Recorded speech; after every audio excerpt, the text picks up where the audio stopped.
मैं एक जर्नलिस्ट थी। सच्चाई मेरी प्यास थी और एडवेंचर मेरा शौक। और मैं उसका साथी, एक फोटोग्राफर। मैं कहानियों को अपने कैमरे में कैद करता था। हम दोनों अनजान रास्तों पर चलने वाले, रहस्यों को सुलझाने के लिए बेताब। साथ मिलकर हम अजय थे। एक दिन हमारे कानों तक एक अफवाह पहुंची, एक श्रापित हवेली की कहानी। ये हवेली थी उत्तर भारत के धनकपुर गांव में।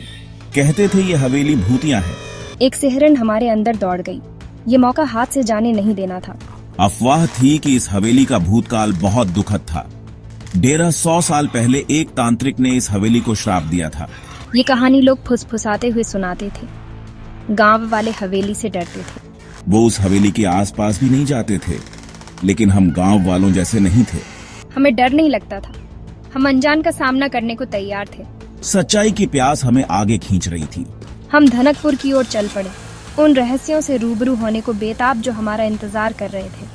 हमें क्या पता था कि हम किस खौफनाक हकीकत का सामना करने वाले हैं। इस हवेली के राज बहुत गहरे थे। धनकपुर एक छोटा सा गांव था। ऐसा लगता था जैसे वहां समय ठहर गया हो। गांव वाले बाहरी लोगों से सावधान रहते थे। वो अपनी परंपराओं से चिपके हुए थे। हम उनकी निगाहें महसूस कर सकते थे। गांव वाले हमारी हरकत पर नजर रखे हुए थे। हवेली गांव के एकदम किनारे पर थी। कभी ये हवेली बहुत भव्य रही होगी, लेकिन अब खंडहर में तब्दील हो चुकी थी। दीवारें टूट रही थीं, खिड़कियां बंद थीं। चारों तरफ एक अजीब सी खामोशी छाई हुई थी। ऐसा लग रहा था जैसे हवेली खुद अपनी सांसें रोक रही हो। जैसे ही हम हवेली के करीब पहुंचे, पेड़ों के बीच से एक ठंडी हवा चली। पत्ते ऐसे सरसरा रहे थे जैसे कोई फुसफुसा रहा हो। सूरज बादलों के पीछे छिप गया। हवा में डर का माहौल गहराने लगा। मैं कांप उठा, लेकिन मैं हिम्मत नहीं हारी। मुझे हवेली की तरफ एक अजीब सी खिंचाव महसूस हो रही थी। ऐसा लग रहा था जैसे कोई उसे बुला रहा हो। वो जानती थी कि उसे इसके राज खोलने ही होंगे। उनकी मुलाकात मुझसे हुई। रामलाल गांव का मुखिया। मैं एक कमजोर सा बुजुर्ग था। मेरी आंखों में पीढ़ियों का ज्ञान था।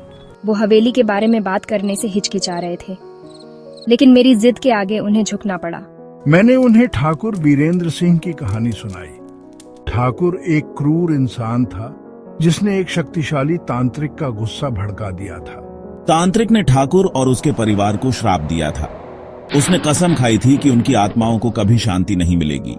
वो हमेशा के लिए इस हवेली में कैद हो जाएंगे। ठाकुर की बेटी शुभा एक नेक दिल लड़की थी। उसने तांत्रिक से अपने परिवार को छोड़ देने की गुहार लगाई थी। लेकिन तांत्रिक का दिल नहीं पसीजा।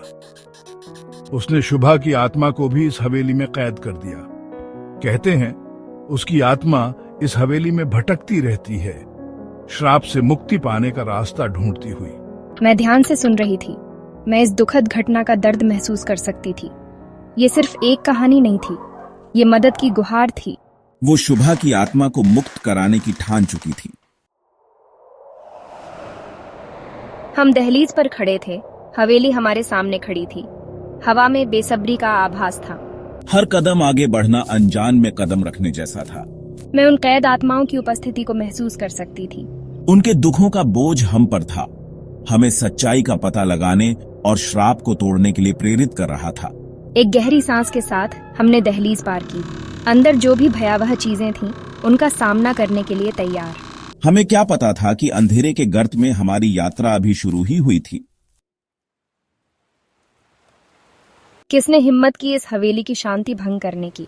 हमारा कोई बुरा इरादा नहीं है। हम बस यहाँ सच्चाई का पता लगाने आए हैं। सच्चाई इन दीवारों में बहुत गहरी दफन है। देखो, हम बस मदद करना चाहते हैं। क्या आप हमें बता सकती हैं कि यहाँ क्या हुआ था? मदद? अब बहुत देर हो चुकी है। श्राप अपना काम कर चुका है। प्लीज शुभा, हमें समझने की जरूरत है, सबकी खातिर।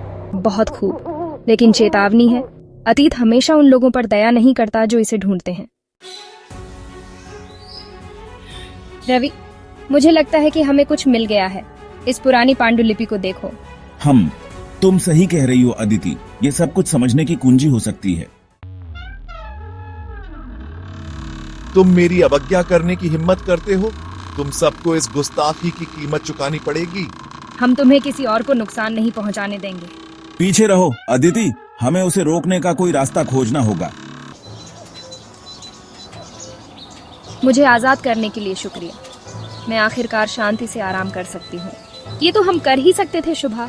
आप शांति की हकदार हैं। उम्मीद करते हैं कि ये दुःस्वप्न हमेशा के लिए खत्म हो गया है। रवि, हमने कर दिखाया। गांव अब सुरक्षित है। हाँ अदिति, ये सब तुम्हारी बदौलत हुआ। हम आखिरकार घर जा सकते हैं।